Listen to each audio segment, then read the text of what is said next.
मित्रांनो, 17 फेब्रुवारीपासून आपण प्रायव्हेट लिमिटेड कंपनी झालो आहे.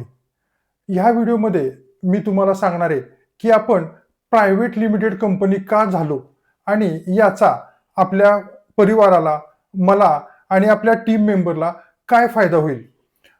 मित्रांनो, प्रायव्हेट लिमिटेड कंपनी करण्याचं कारण काय? तर तुम्हाला आठवत असेल, ऑगस्ट एंडला आपण एक व्हिडिओ टाकला होता, की जसं हॉटेल मॅनेजमेंटचे कॉलेजेस कोर्सेस असतात, तसं बार मॅनेजमेंटचा आपण काय कोर्स चालू करूया का? त्या व्हिडिओला संपूर्ण महाराष्ट्रातून खूप चांगला प्रतिसाद मिळाला, पॉझिटिव्ह प्रतिसाद मिळाला आणि सर्वांनी सांगितलं, की अवश्य कोर्स चालू करा, आमचं पहिलं ॲडमिशन घ्या. खूप छान प्रतिसाद त्या आपल्या व्हिडिओला मिळाला होता. त्यानंतर मी थोडा रिसर्च केला. कुठं रिसर्च केला? तर सगळ्यात पहिल्यांदा Maharashtra state board of skill and vocational teaching and education ही जी संस्था आहे, ही संस्था म्हणजे कुठली? तर जे कॉलेजेसमध्ये व्होकेशनल क्लासेस किंवा कोर्स असतात, ती जी कंडक्ट करती किंवा तुम्ही ITI वगैरे बघता, ITI जो असतो, त्याचे जे कोर्सेस कंडक्ट करती, त्याचा सिलेबस ठरवती, त्यांच्या परीक्षा घेऊन त्याला सर्टिफिकेट देती, ती ही संस्था आहे. दुसरी संस्था MSBTE ही म्हणजे काय? Maharashtra state board of technical education. म्हणजे जे खाजगी कॉलेजेस आहेत, जसं की आर्किटेक्ट असेल, इंजिनिअरिंग असेल किंवा मॅनेजमेंटचं MBAचं असेल, ही जी खाजगी कॉलेजेस आहेत, यांची नोंदणी करणे, त्यांना सिलेबस देणे, त्या परीक्षा घेणे आणि सर्टिफिकेट देणे हे करतं. YCMOU म्हणजे काय? यशवंतराव चव्हाण महाराष्ट्र ओपन युनिव्हर्सिटी या ठिकाणी देखील भेट दिली आणि आता रिसेंट IICTला आपण मेल टाकलेला आहे. IICT म्हणजे काय? जे आता कंटेंट मॅनेजमेंट लॅबचं जे सगळ्या देशामध्ये उभारायचं आपल्या अर्थमंत्र्यांनी आता बजेटमध्ये डिक्लेअर केलं आणि त्याची जी जबाबदारी आहे ही IICT मुंबईला दिली आहे. त्यांना आपण 4 दिवसापूर्वीच मेल टाकलेला आहे आणि त्यांच्याकडून त्या प्रकारे पॉझिटिव्ह फीडबॅक देखील आलेला आहे. ह्या सगळ्या ठिकाणी मी ज्यावेळेस भेट दिली, त्यावेळेस माझं एक असं लक्षात आलं, की आपल्याला एक तर ट्रस्ट म्हणजे सेवाभावी संस्था स्थापन करावी लागेल. दुसरं म्हणजे सोसायटी स्थापन करावी लागेल किंवा प्रायव्हेट लिमिटेड स्थापन करावी लागेल.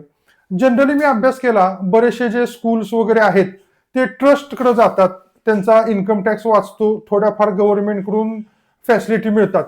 परंतु त्या दिशेनं न जाता मी प्रायव्हेट लिमिटेडकडे जायचा निर्णय घेतला आणि ह्या आपण जी शिक्षण संस्था स्थापन करतोय किंवा केली आहे, अमित भूतकर एज्युकेशन या नावानं तुम्ही आपल्या यूट्यूब, इंस्टाग्राम, फेसबुक पेजला लाईक, फॉलो, सबस्क्राईब करा, अशी मी तुम्हाला या ठिकाणी विनंती करतो.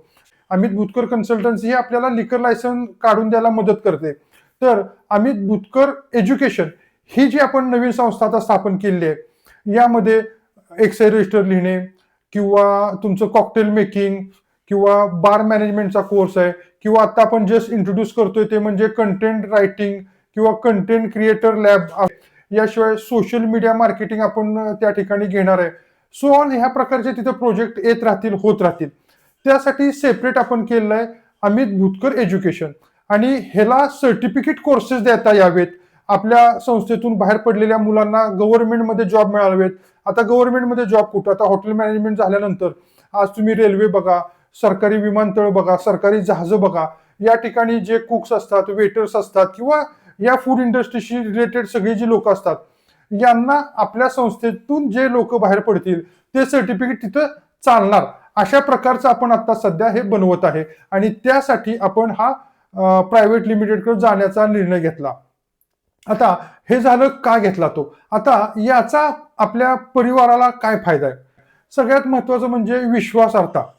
जसं एक पर्सनल म्हणून एखाद्याकडे बघणं किंवा एक प्रायव्हेट लिमिटेड कंपनी म्हणून एखाद्याकडे बघणं, यामध्ये फरक असतो.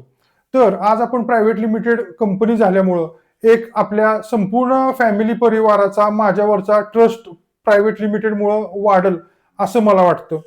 याशिवाय जे आपले टीम मेंबर आहेत, हे टीम मेंबर आपल्याला हाय व्हॅल्यू टीम मेंबर मिळतील किंवा आता जे आहेत हे हाय व्हॅल्यूज आहेत, ते लॉंग टर्म मध्ये आपल्या बरोबर राहतील. याचा फायदा असा आहे की क्लायंट एक्सपिरियन्स आहे तो इन्हॅन्स होईल. म्हणजे जे जास्त करून आता एकदा आमच्याकडे फाईल आल्यानंतर सर्व स्टाफच मॅनेज करत असतो.